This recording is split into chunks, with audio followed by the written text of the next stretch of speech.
So we're going to take a look at the big picture of development. What are the key elements that that you're missing to really make development happen for your child or your client? One thing to note about development is that development should never stop happening. Development is either happening or it's not. And what we're here to help you understand and to help you recognize is when it is and when it isn't. If you look at development, one thing that should be a constant is time. From birth to current to a person's future, time is a constant. A second is a second, a minute is a minute, an hour is an hour. Time is constant. And when development is happening in sync with time, we have what's called progression. And when development happens out of sync with time, we have what's called delay. Now there are different qualities of progression and delay, and we call those spectrums. A common belief today is that people, especially babies, will develop in their own way and in their own time frame, which is true. But the child should not be dictating the time frame of their development.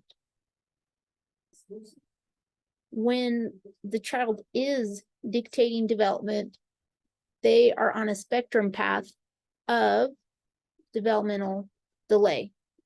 On a mild scale, on a severe scale, they are on a trajectory of developmental delay. The problem with therapies and therapy alternatives is that they are working with the child dictating the timing of their development. And despite any progress made, the overall potential of the child's development has not been changed. There's still this overarching delay in development. If you're focusing on core strength, core strength does not change the projection of this path. You can still see progressive type things, but it's not progression in a way that changes the ultimate outcome of where this child is going. Sorry, that should have said future. I thought death was a little insensitive, and so I changed it to future. I forgot to do it on that slide. And that one. So this is what makes movement lesson different from everyone else. Instead of the child dictated framework for development, we use a time dictated framework for development. As a result, the trajectory of your child's developmental experiences change from delay to progressive. So we're changing the path of the abilities of the body, that they don't have to be in this state of delay. They can be in a state of progression in a normal and natural way. And so looking at movement lesson, does it mean that as you go through these techniques and things like that, that your child will be normal and catch up to their peers and with development? Like, no, it can happen, but usually if you're here, it's your child's structural abnormalities that you either are or are not aware of that is preventing their time dictated development. When you're doing movement lesson, you're moving the body in a way that teases the brain into believing that development is just happening as if the structural abnormalities were not there. So as a result, the brain will give optimized movement outputs despite the structural abnormalities that are present.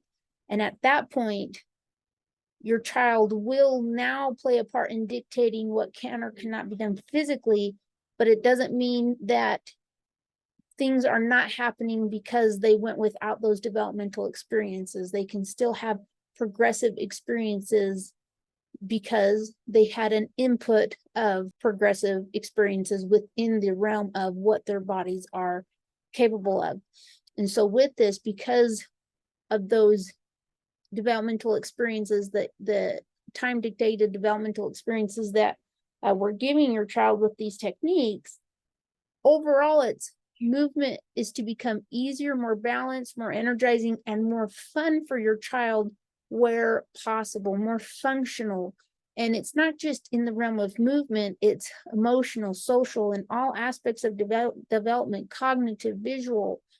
and physical, that you're seeing an overall progression in everything where it's possible.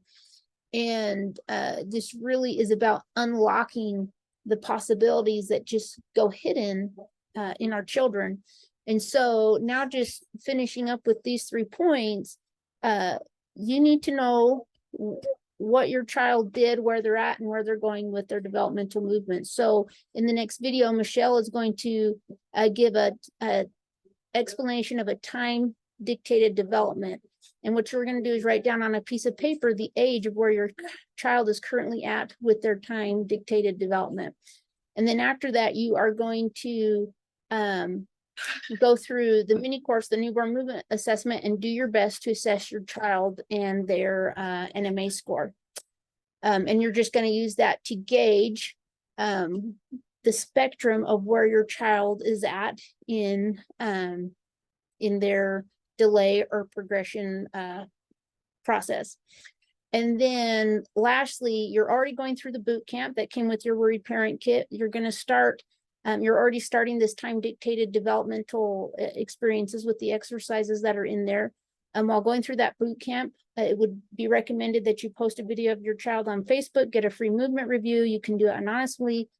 And get a movement review from Michelle or one of the practitioners there that will give you guidance on the most crucial mini courses for you to go through with your child now, like the developmental experiences that they need now to really jumpstart their path on this time dictated development. And then from there, we'll go through the Worried Parent Starter Kit, and you'll start at the beginning of development and just work your way through giving your child new experiences, fortifying the experiences they already have, and then combining all those.